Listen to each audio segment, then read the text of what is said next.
Oke, bismillahirrahmanirrahim. Assalamualaikum warahmatullahi wabarakatuh.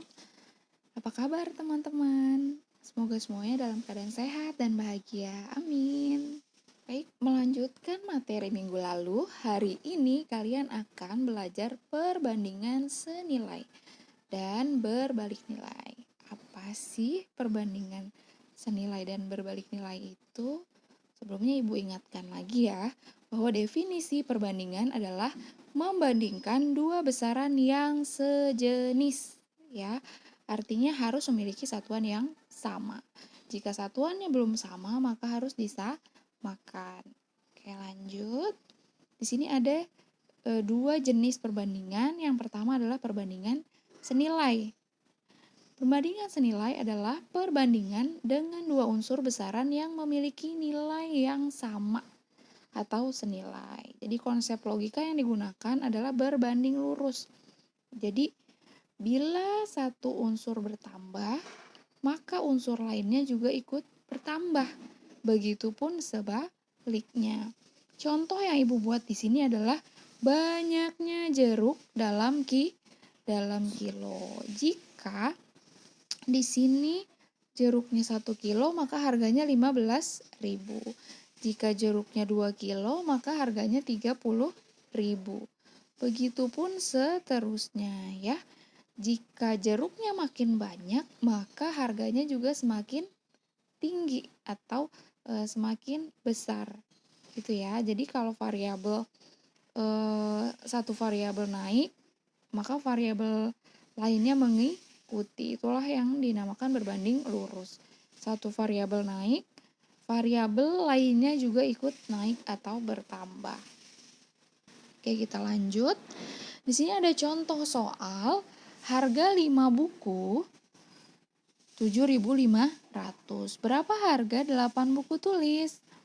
Nih, maka caranya bisa kamu bagi ya. Yang pertama kamu tulis dulu kalau harga 5 buku kan 7.500. Maka kalau harga satu bukunya kamu bisa bagi 5. 7.500 bagi 5, maka didapat 1.500 per bukunya.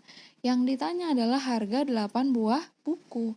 Maka kamu tinggal kali deh, 8 dikali 1.500, maka didapat harga 8 buku adalah 12.000. Oke, kita lanjut.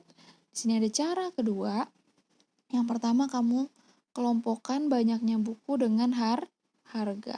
Ya, kalau 5 buku harganya 7.500, kalau harga 8 buku berapa ya? Nih Ibu umpamakan harga 8 buku itu X. Ya. Maka di sini rumus perbandingan senilai adalah kali silang. Apa Bu yang dikali silang? Nih, ini dikali silang. Ya. 5 dikali X, 8 dikali 7.500. Gitu ya. 5 dikali X hasilnya 5X. Kemudian 8 dikali 7.500 hasilnya 60.000. Ya, lanjut. Dibuat persamaan 5X sama dengan 60.000. Nah, karena yang mau kita cari hanya nilai X-nya, maka 5-nya ini pindah ke ruas sebelah kanan. Ya. Kalau melewati sama dengan yang tadinya perkalian jadi pembagian. Ya. Jadi 60.000 dibagi 5, maka didapat X-nya sama dengan 12.000. Maka harga 8 buku adalah 12.000. Tuh ya, ini cara mudahnya. Oke, selanjutnya ada perbandingan berbalik nilai. Ya. Berbalik nilai adalah perbandingan dari dua atau lebih besaran di mana suatu unsur bertambah, maka unsur lainnya berkurang atau turun. Begitupun sebaliknya ya. Kalau tadi senilai satu unsur naik atau satu variabel naik, yang lain atau variabel lainnya ikut naik. Kalau ini yang satu naik atau unsur satunya naik, unsur lainnya tuh turun. Begitupun sebaliknya. Ya. Atau biasa disebut dengan berbanding terbalik. Nah, tabel di bawah ini nih, kecepatan hubungan antara kecepatan suatu kendaraan dengan waktu yang diperlukan. Ya, coba kita perhatikan. Kalau kecepatannya 10 km per jam, ya, maka waktu tempuhnya 20 jam. Gitu ya. Kalau kecepatannya 20 km per jam, maka ini akan selesai atau waktu tempuhnya adalah 10 jam. Begitupun kalau kecepatannya 40, maka si waktu tempuhnya akan lebih kecil ya. Jadi semakin cepat atau kecepatannya semakin tinggi, maka waktu tempuhnya semakin kecil atau lebih cepat ya. Jadi ini disebut dengan perbandingan berbalik nilai. Satu variabel naik, variabel lainnya turun atau sebaliknya. Kita lanjut, di sini ada contoh soal sebuah pondok pesantren putri memiliki persediaan beras yang cukup untuk 30 anak selama 24 hari. Ya. Berapa hari beras itu akan habis jika penghuni pondok bertambah 5 anak?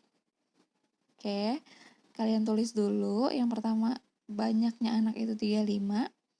Kemudian banyaknya hari atau beras itu akan habis dalam waktu 24 hari kalau anaknya 35. Kemudian penghuni pondok ini bertambah 5. Jadinya banyak anak 40. Kita cari. Nah, kalau 40 ini berapa hari sih habisnya gitu ya.